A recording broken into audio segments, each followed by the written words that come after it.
COVID has presented so many challenges to our community. However, a central theme we wanted to focus on was digital equity, a problem that has been prevalent in this community for years. It has only just now been addressed due to the pandemic and its recent effects on education and the workplace. There are many reasons why access to the internet is essential in today's society. But an internet connection alone is not enough. You need a computer that is new enough to handle online applications. And more importantly, people need to know how to use the computer and the internet. This can be a major challenge for immigrants and those who do not speak English.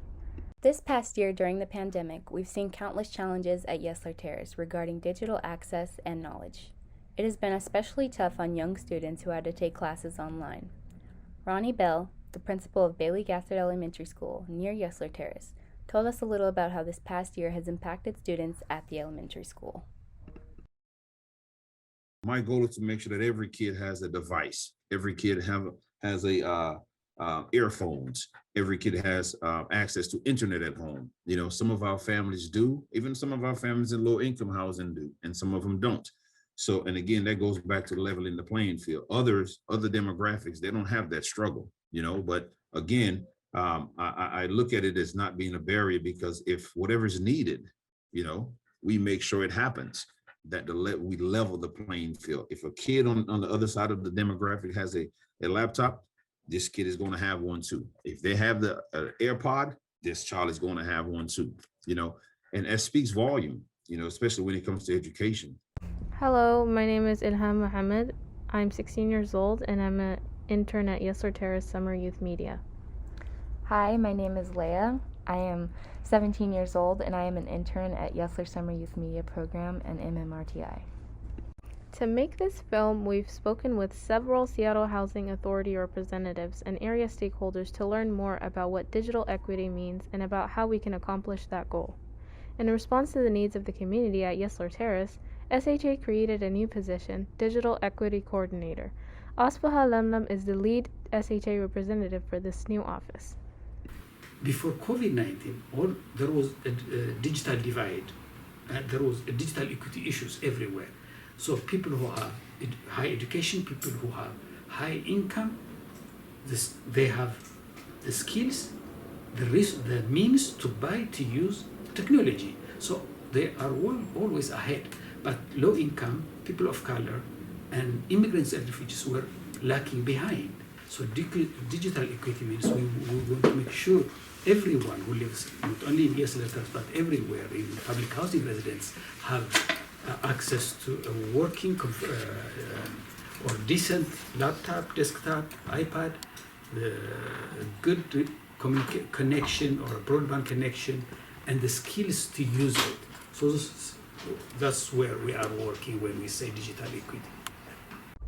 But there are also other resources at Yesler Terrace that have been essential this past year to help the community. MMRTI is a youth-focused program. It is non-profit, 501c3, means it is not for a specific ethnic group or community. It's for everyone.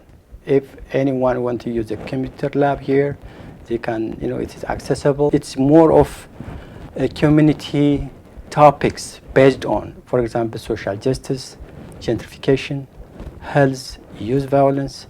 That's based on those programs, so we can engage young people to learn about what's going on in the community. We need to consider how to help the community moving forward based on what we learned this past year. One enlightened solution that resulted from a collaborative effort between MMRTI and SHA is the Digital Navigators program. This innovative program has engaged over 60 families during the pandemic, helping with internet access and teaching families how to navigate the online world. We started it on November 2020. A lot of people had problems navigating through the internet, and that was the only thing for schools, at work, for anything. You only have to use online stuff because, you know, there was no any in-person contact.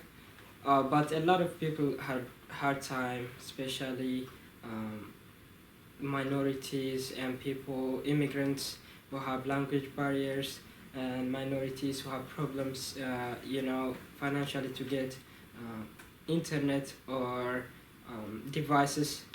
And there was a lot of people who didn't know how to use their devices even though they have one. So there was multiple problems we wanted to solve. We have about 60 individuals actually at the end of the last year, but this year, in addition to that, we would like to serve about 120 residents just to make sure they have internet access. So digital equity is very important. And as a navigator, we hope you guys, especially young people, you can help your community. But what other actions should we take, and what should we consider to ensure a more equitable digital landscape? It's important to note that in 2020, while the community center at Yesler Terrace was in lockdown because of COVID, we learned that one of the essential resources, RecTech, will not be coming back. The Association Recreational Council, a division of Parks and Recreation, has chosen to permanently close the computer center.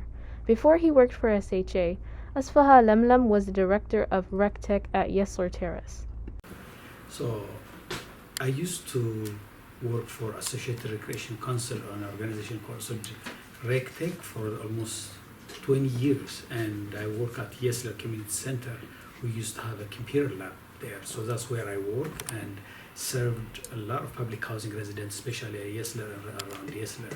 So when it comes to digital equity, we program was started funded through Seattle Housing, City of Seattle, and Parks and Recreation about year 2000, and we created a computer lab, and that computer lab was one of the main centers for Yesler Terrace residents to come to learn technology skills, use computers, printing, scanning, and we used to have programming for use, like programs that you guys doing. It started in 2012 at Yesler, where RecTech. We started the program Yesler Use Media Yesler Summer Use Media Program for Yesler high school students, and it's going strong, and this is our 11th year. So 11th or 9th, 10th year. So when we started around 17, 18 years ago, most people didn't have computers at home. Most people come to use computers or technology at the computer lab. Now, a lot of people have laptops, desktops at home. They may not have the fast internet they want. They may not have the skills to use it some places. But it's much better when you compare it to 15, 20 years ago. But still, it's a big problem. As Asfaha mentions, youth programming was an essential aspect of RecTech. Also, community members came to RecTech when they needed help involving digital access, accessibility, and navigating job applications and other necessities. So when we spoke with Jaycee Coleman, who is the Youth Outreach Coordinator for SHA, we asked Jaycee to speak about youth programs and digital equity at Yesler Terrace. We discovered that this past year in isolation was really tough on the youth of Yesler Terrace. It's challenging because prior to COVID, there still didn't exist like a healthy ecosystem or spaces where youth could just walk into and be engaged and feel safe, feel welcome. For the first several months, I don't even think I talked to any young people. It was just about, delivering those basic needs and services, collaborating with our peers to look at the intersections of our work and start to plan how we were going to serve youth this summer.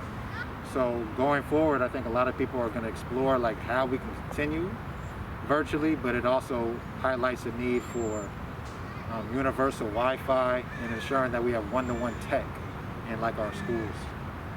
Youth were coming up to me already saying, what programs are we going to do? When are we going to go out? So there is some excitement and some familiarity. What do we need to achieve digital equity at Yesler Terrace?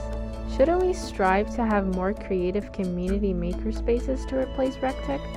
Shouldn't we increase funding for youth programming that focuses on digital access and knowledge?